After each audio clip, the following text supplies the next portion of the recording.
In the heart of culinary traditions across the globe lies a potent elixir, a potion of fire and flavor. With its rich history and bold presence, chili oil can elevate any dish from the mundane to the extraordinary. Today, we embark on a journey to uncover the secrets behind this fiery condiment.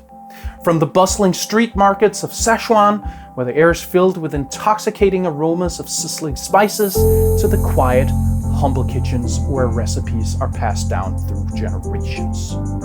Chili oil has been a staple, a testament to the human quest for flavor. Join me as we explore the origins, the cultural significance, and the culinary magic of homemade chili oil. Prepare to ignite your senses and transform your cooking.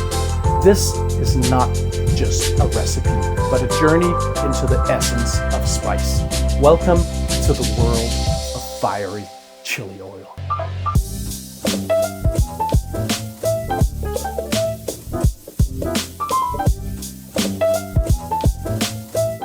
Hi, I'm Sune, and I'm not just a food enthusiast, I'm a full-blown food geek.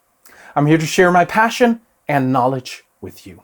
Since my teenage years, I've explored spicy food. I remember a summer, I had a friend over during summer vacation. We'd sit and code all night, and in the morning, we'd be ravenous, so we'd make tomato soup with lots of garlic and lots of chili and have a feast. This experience sparked my love for chili, and I've been experimenting with it in my cooking ever since. Chili oil, believed to have originated in Sichuan, a province of China, has a rich history deeply rooted in the region's love for bold and spicy flavors. The use of chili peppers in Sichuan cuisine dates back to the late Ming Dynasty around the 16th century, where the Europeans brought these fiery ingredients from the Americas via trade routes.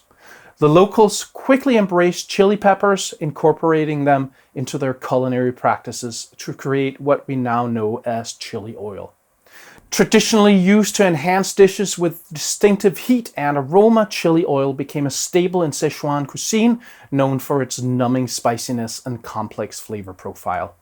As trade and migration expanded, chili oil spread beyond Sichuan and into other parts of China, each region adding its unique twist to the recipe. Neighboring countries such as Japan, Korea, and Thailand also adopted chili oil, integrating it into their culinary traditions and creating variations that reflect their local tastes and ingredients.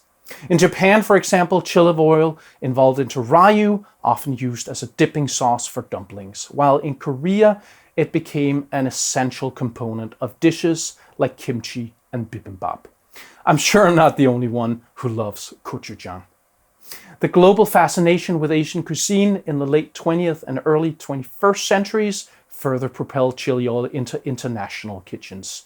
Food enthusiasts and chefs worldwide began to explore and experiment with chili oil, appreciating its ability to add depth and excitement to a wide range of dishes. Today, chili oil is celebrated worldwide, from Southeast Asia's bustling street food markets to gourmet kitchens in the West, as a versatile and essential condiment. Its global journey from the streets of Szechuan to kitchens worldwide is a testament to its universal appeal. It continues to evolve, with new variation and uses emerging as it crosses cultural and geographical boundaries, solidifying its place as a beloved, indispensable element in global gastronomy. These days, my fiance and I have been eating lots of chili oil made by Chef Martin at her office canteen. At some point, he was about to go on vacation and we were almost out of chili oil. She asked Chef Martin if he would share his recipe, and he did. So that's the recipe that I'm sharing today, a simple yet flavorful chili oil that you can easily make at home. You can spice it up and make it even more fiery, or bring it down to a less insane level. It's all up to you. You decide just how spicy it gets. I'll go over my choices and tips in making it last long. If you're enjoying this journey into the world of fiery chili oil, I would be grateful for your support. Please consider joining my Patreon, purchasing some merch, or using the super thanks, or using the links for tools and ingredients in the description. Your support keeps this channel going, and I'm genuinely thankful for every one of you. Those were the words. This is the recipe. For your convenience, the full recipe is available on my website. Check the link in the description. Let me first preface this recipe with that there are no amounts. That's how I got the recipe, so there's some trial and error involved. Alright, let's have a look at the chilies that I plan to put in my chili oil. It's a mix of fresh and dried chilies. First, I have some fresh habaneros. They're pretty spicy, but also have a lovely fruity flavor. Next, there's a dried ancho chili. It has a lovely, complex, earthy, sweet, and somewhat fruity flavor. It's very mild. This next one is from my local Italian supermarket and is described as extra hot. We'll see. I have no other information about it. Then some smoked and dried chipotle chilies. They have lovely, rich, earthy, smoky flavors and go perfectly with the ancho. Lastly, I have some chili seeds that will make up the bulk of the oil. These are also described as extra hot, but since it's from a supermarket in Denmark, I will doubt it. Alright, let's get to the making. Pour in some neutral tasting oil into a food processor. I use rapeseed or canola, which is made in Denmark, but you can use whatever you like, peanut, vegetable, or some other kind. Add some fresh chilies. Then add some garlic. I'm using 4 cloves.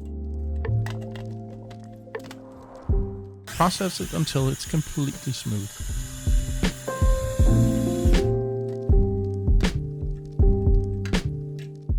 Then add all of the dried chilies you selected except for the seeds. I chopped them up a bit. Process it until it seems pretty homogeneous. Then pour the mixture into a suitable container. Add the seeds. Spice it up with some ground coriander and ground cumin. Then add some tomato paste, not a lot, but just enough. Add a bit more oil so you have enough to cover the seeds. Mix it up.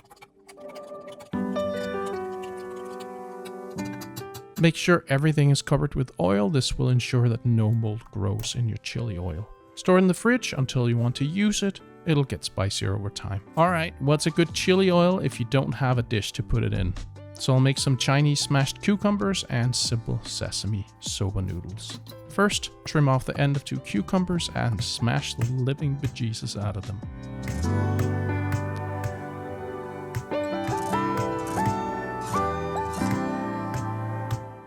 Look at that.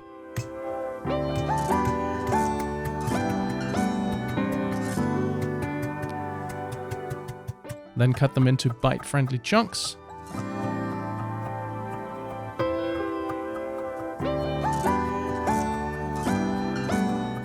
Put them in a colander over top of a big bowl.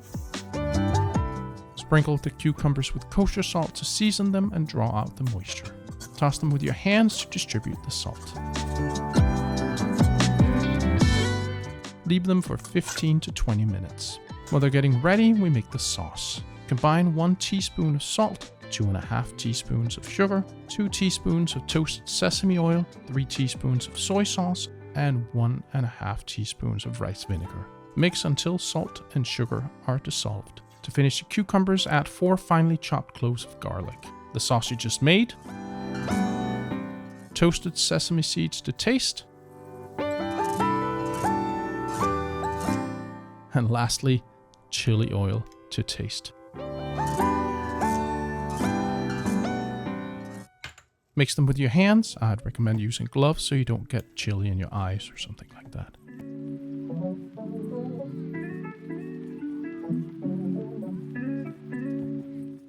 Alright, let's make the noodle dish. First, we need to make the sauce. To a bowl, add 4 tablespoons of rice vinegar, 2 tablespoons of soy sauce, 1 tablespoon of toasted sesame oil, 1 tablespoon of sugar, 2 pressed cloves of garlic, 1 tablespoon of grated ginger. Mix until the sugar is dissolved.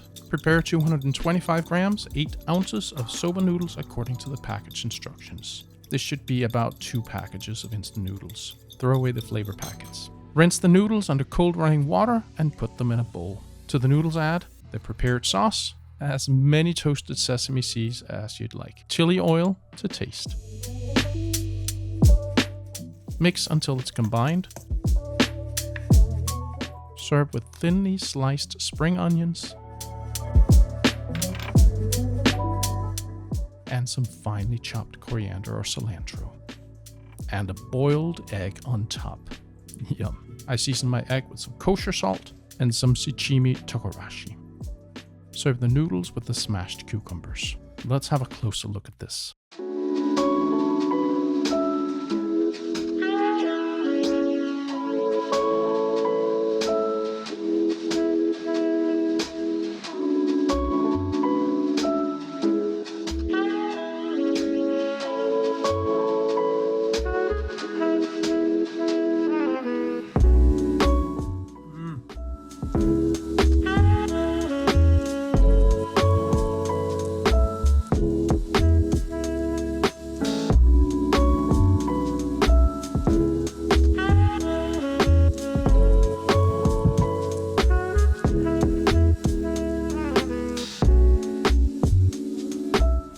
Yum!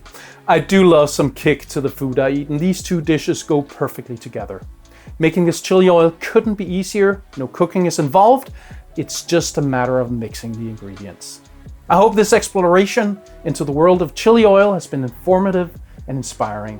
My commitment is to provide valuable content that educates and enriches your culinary journey. I hope you learned something today. See you next time.